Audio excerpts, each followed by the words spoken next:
ये है बाबा रामदेव, एक मशहूर चेहरा, मशहूर नाम, मशहूर कंपनी चला रहे हैं और एक तरह से ये अपने आप को धर्म गुरु भी कहते हैं, कहलवाते हैं। और बाज़ ब्राह्मण लोग भी यही चाहते हैं कि हम इसे धर्म गुरु बना करके लोगों को बेवकूफ़ बनाएं। रामदेव असल में यादव जाति के हैं, जिसको गवाला कहा जाता है, अहीर कहा जाता है। अगर हम शास्त्रों को देखते हैं तो हमें पता चलता है कि यादव ख़त्म हो गया था बहुत पहले। कृष्ण जी जो आए थे, अवतार लिए थे, वो दुनिया से यादव को ख़त्म करने ही के लिए अवतार लिए थे। वो दूसरी बात है, आज भी लोग यादव कहते हैं और यादव के साथ साथ गवाला भी कहते हैं, अहीर भी कहते हैं। और पूरे हिंदुस्तान के अंदर ये लोग ओबीसी के अंदर आते हैं और ओबीसी होता है शूद्र जाति, चौथे नंबर की जाति, जिसको इंतहाई नीच माना जाता है। बाबा रामदेव इन दिनों अपने आप को ओबीसी, पता नहीं इनके दिल के अंदर जिस घर में पैदा हुए, जहाँ पैदा हुए, उसी से नफ़रत और उसी से जो है घृणा और इस तरह की चीज़ें दिल में कहाँ से आ गई। अब ये बोल दें कि ओबीसी की ऐसी की तैसी। एक चीज़ और ख़्याल करने की है, साथ में ये ओबीसी को उसी से मिला दिए थे।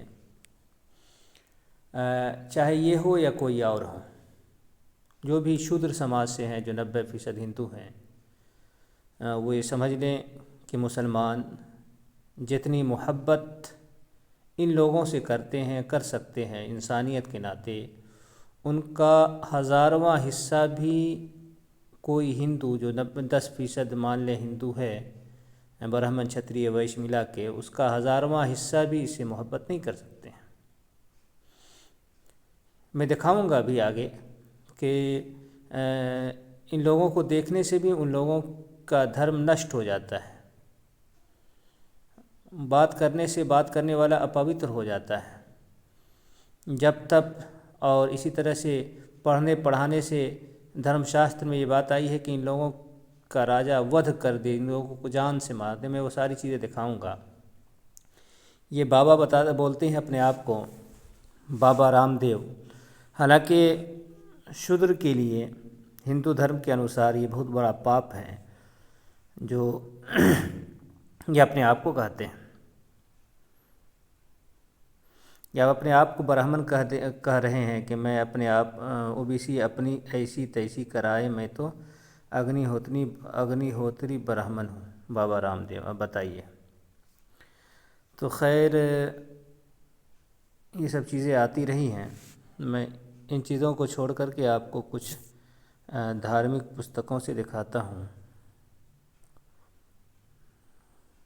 ये पुस्तक आप देखें, ये है अत्रि स्मृति। अत्रि स्मृति का मंत्र है 19। अत्रि स्मृति, अत्रि कोई छोटे मोटे नहीं है। अत्रि वो ऋषि है, इनका वेदों के अंदर भी बहुत तज़किरा आया है। जिनके पाँव का धोया हुआ पानी जब ब्रह्मा विष्णु शिव पे डाला गया था तो वो एकदम बच्चे हो गए थे, दूध पीते बच्चे की तरह जितने बड़े हो गए थे। उसके पीछे एक कहानी है, वो अपनी जगह पर लिखी हुई है कि इन तीनों ने शर्त लगाया था इनकी पत्नी अनुसुईया से कि तुम मुझे नंगा होकर के खिलाओगे तभी मैं तुम्हारे यहाँ खाऊंगा। तो वो मान लेती है, फिर इस तरह से करती है, तो ये सारा काम होता है। खैर, वो अपनी जगह पर है। तो ये अत्रि स्मृति है, धर्मशास्त्र है, धर्म कानून है। ये हिंदुओं की कानून की किताब है, धर्मशास्त्र।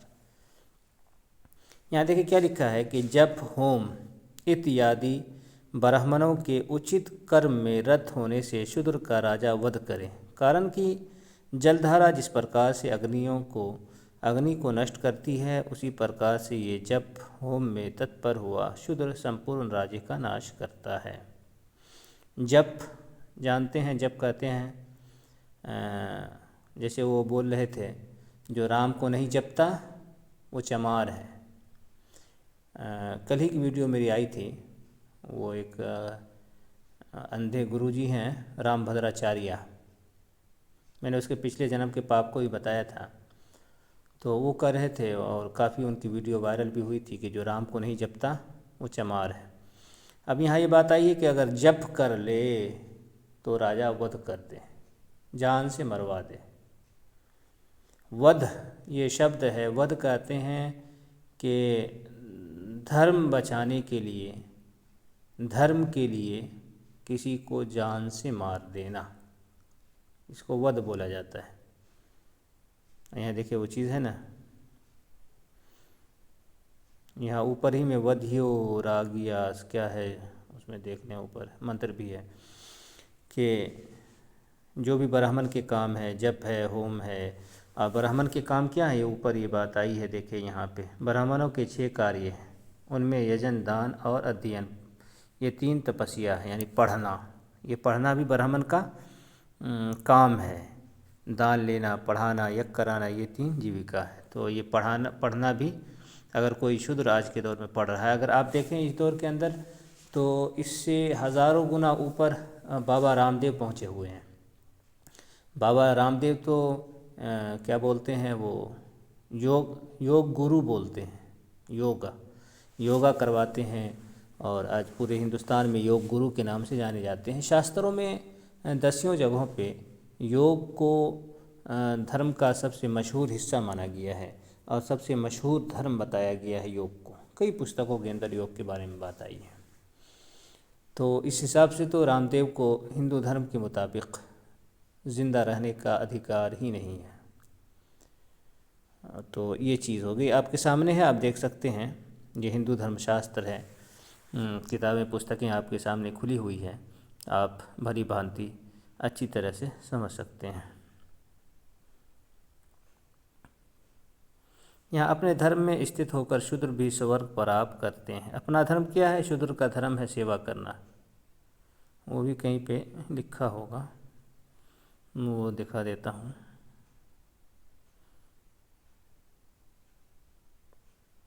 यहाँ एक बात आई है, जो पूर्वोक्त अपने धर्म का त्याग कर दूसरे धर्म का आश्रय करता है, राजा उनको दंड देकर स्वर्ग का भागी होता है। यहाँ वही बात आ गई ना, जैसे आप शूद्र हैं, तो अगर ये शूद्र का काम सेवा करना है, अब सेवा कहते हैं गुलामी को, खिदमत को, इस चीज़ को। अगर गुलामी छोड़ के शूद्र किसी और काम में रहता है तो राजा उसको दंड देगा, सज़ा देगा, ऐसा राजा स्वर्ग में जाएगा। अब यहाँ तो हिंदुस्तान में तो ये हो गया कि शूद्र ही को राजा बना दिए हैं, तो ये तो धर्म का विनाश, कहिए कि हिंदू धर्म का विनाश हो गया है। यहाँ ऊपर आया होगा,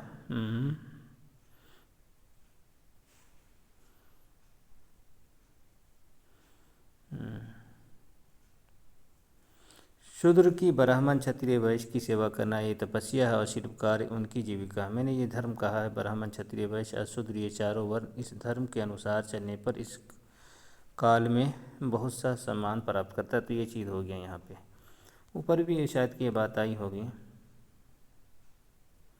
तो खैर यहाँ पे ये बात आ गई है, आप देख सकते हैं। यहाँ से आप इस चीज़ को देख सकते हैं, यहाँ से इसमें ये बात आई है, सेवा करना ही जो है शूद्र का धर्म है, तपस्या है। सेवा सिर्फ शूद्र के लिए सेवा ही है। अब एक और पुस्तक हम आपको दिखाते हैं, उसमें थोड़ी सख्त बात लिखी हुई है, आप इसको भी देख लें। ये देखें कि व्यास स्मृति का अध्याय 1 का मंत्र 10, 11, 12 है। इसमें देखिए बढ़ई, नाई, गवाला और भी जाति के नाम है। मैं ज़्यादा लंबा वीडियो नहीं करूँगा। उसके बाद यहाँ देखें सब जातियों को मछेरा, शौपच, कोलक जो गाय का भक्षण करते हैं, ये सब अंत्यज नीच जाति कहे गए हैं। आप गूगल पे अंत्यज लिखेंगे तो वहाँ ये बात आएगी कि अंत्यज उसको कहते हैं जो इंतहाई नीच हो। अंत्यज, इंतहाई नीच, अछूत जिसको बोलते हैं, जिसको छू नहीं सकते हैं। तो खैर वो गूगल पे है, लेकिन उससे भी बड़ी बात यहाँ पे लिखी हुई है, इनके साथ वार्तालाप करके स्नान करें। यानी ये जो ग्वाला है, ये जो रामदेव है, ये जो धर्मगुरु बने हुए हैं, इससे कोई हिंदू अगर बात कर ले, ऊंची जाति का हिंदू, तो बात करने के बाद स्नान करना ज़रूरी होता है। स्नान कहते हैं नहाने को, गुस्ल करने को। तो कोई ऊंची जाति का हिंदू अगर इससे बात करेगा तो बात करने के बाद भी स्नान करना लाजिम होगा, ज़रूरी होगा, नहाना ज़रूरी होगा, तब वो पवित्र होगा। बात करने से ही वो अपवित्र हो जाएगा। रामदेव से या और भी जो जितनी भी 90% हिंदू है, उससे बात करने से ऊंची जाति का 10% हिंदू जो है वो अपवित्र हो जाता है, नापाक हो जाता है, अशुद्ध हो जाता है। और इनका दर्शन होने पर सूर्य का दर्शन करें। यानी कि इनको देखना भी नहीं चाहिए, देखना भी मना है, देखने से भी आँख अपवित्र हो जाती है। और ये कोई बड़ी बात नहीं है, मेरे जहन में अभी वो नाम नहीं है। और पुराणों में कई जगहों पर, कई पुराणों में एक किस्सा आया है कि एक राजा थे, वो किसी इसी तरह के व्यक्ति को एक व्रत की हालत में देख लिए थे, व्रत रखे हुए थे और उसी में देख लिए थे। तो उसको 3 जन्म तक वो कभी कुत्ता होना पड़ा था, कभी सियार होना पड़ा था, तो इस तरह की बात आई थी। तो ये बहुत बड़ा पाप हिंदू धर्म के अंदर है। तो खैर ये है बाबा रामदेव की कहानी जो आपके सामने आ गई। आप इसको भली भांति समझ सकते हैं।